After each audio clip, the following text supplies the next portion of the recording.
Story 1.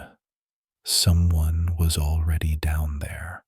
This happened about 8 months after I bought my first house. I was 24, living alone, decent job, quiet suburban neighborhood, the kind of place where nothing bad is supposed to happen. The basement was massive. Too massive.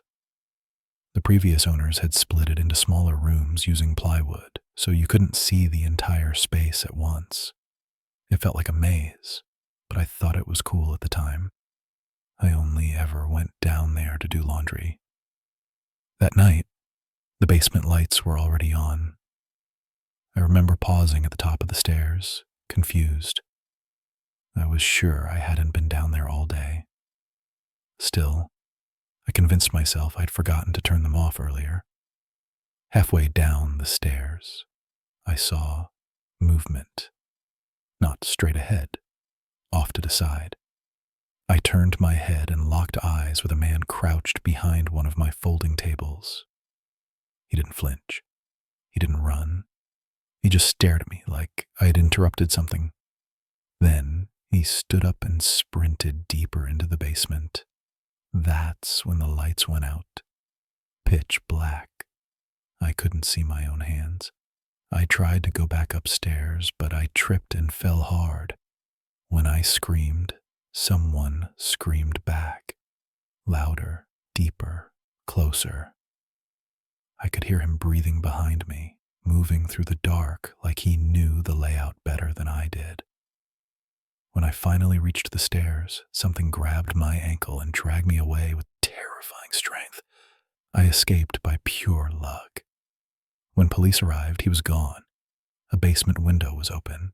They told me he'd probably been living down there.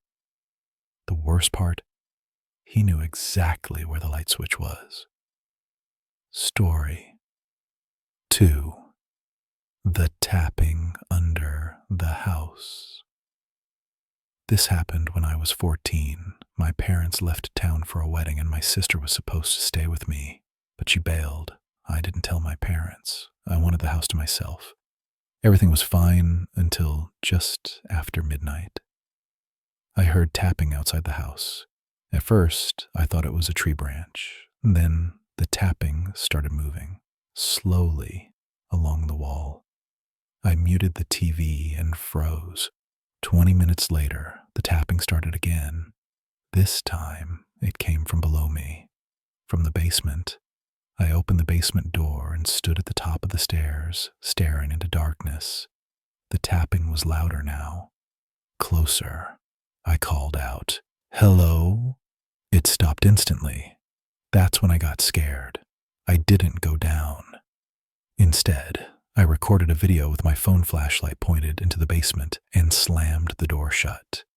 When I watched the footage, my heart dropped. There was a man standing under one of the basement windows inside the house. He started slamming into the basement door moments later. The police arrived, but he escaped through the window. They found something missing from the basement. The largest knife from the kitchenette.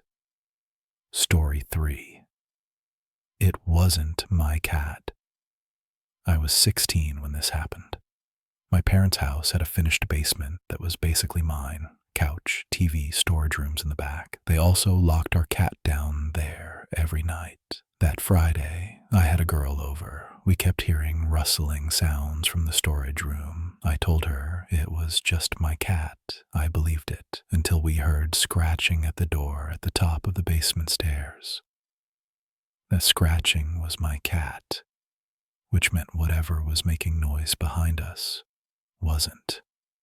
Before I could say anything, a foam football rolled out of the storage room. Someone had thrown it. We ran upstairs and locked the door. Police searched the basement and found nothing.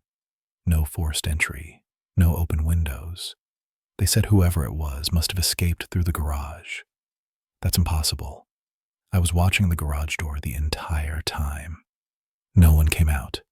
Story 4. My parents lied about the basement. I was 9 years old and terrified of my basement. One night, I was playing video games when the laundry room door creaked open. I heard a woman groaning softly. It sounded exactly like my mom. I laughed and assumed she was trying to scare me. Then I saw her silhouette standing in the dark. I ran upstairs, screaming. My parents rushed downstairs and locked the basement door behind them. The next morning, they told me it was a prank, a family friend. Years later, I found out my mom had a sister named Debbie. Debbie was dead. When I confronted my parents, they admitted she was mentally unstable and had hurt people.